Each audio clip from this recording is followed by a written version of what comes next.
Ladies and gentlemen, Mr. Thompson will not speak to you tonight. His time is up. For years you've asked, who is John Galt?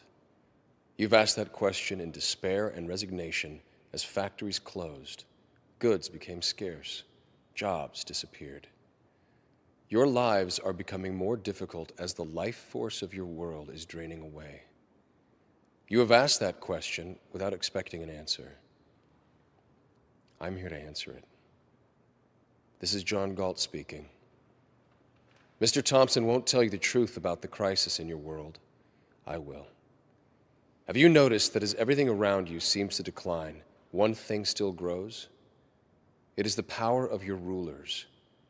None of their plans and directives have solved your problems or made your life better. The only result has been their increased control over you at the cost of your freedom. Do you know why? You gave them the power. They called for your sacrifice, and you thought it was noble.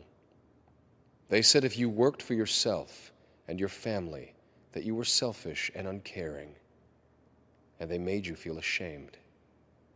They denounced the leaders of industry as greedy exploiters, the Ellis Wyatts, the Hank Reardons, and again, you agreed.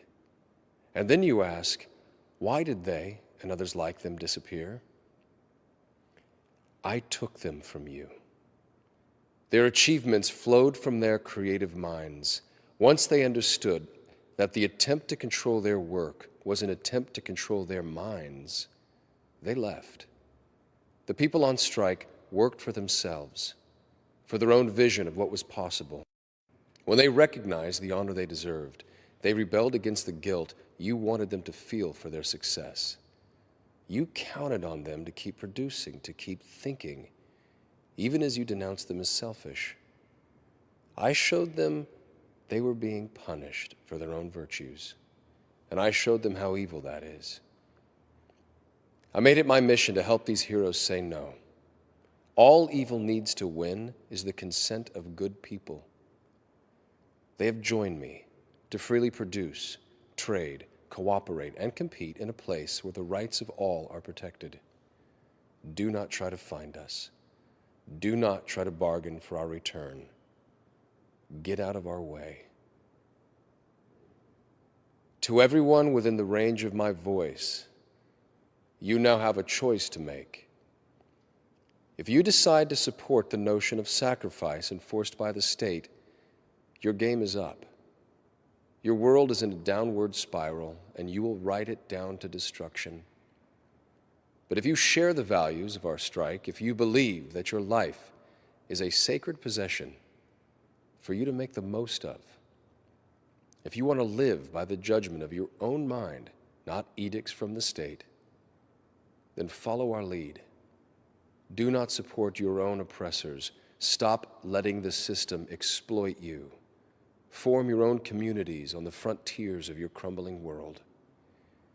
Your rulers hold you by your endurance to carry the burdens they impose, by your generosity when you hear cries of despair, and above all, by your innocence which cannot grasp the depths of their evil. The world you are living in is the world they wanted. Leave them to it. Those who have left you are eager to build a better world, a world of freedom and opportunity, a world based on mutual respect. In that world, you will rise in the morning with the spirit you knew in childhood, the spirit of eagerness and adventure, and the confidence that the world is what it is and is there for you to discover. In that world, you will not receive alms, nor pity, nor forgiveness of sins, but honor, respect, and justice. Don't let the fire go out spark by irreplaceable spark in confusion and despair. Be sure of your path. The world you desire can be won. It exists. It is real. It is possible. It is yours.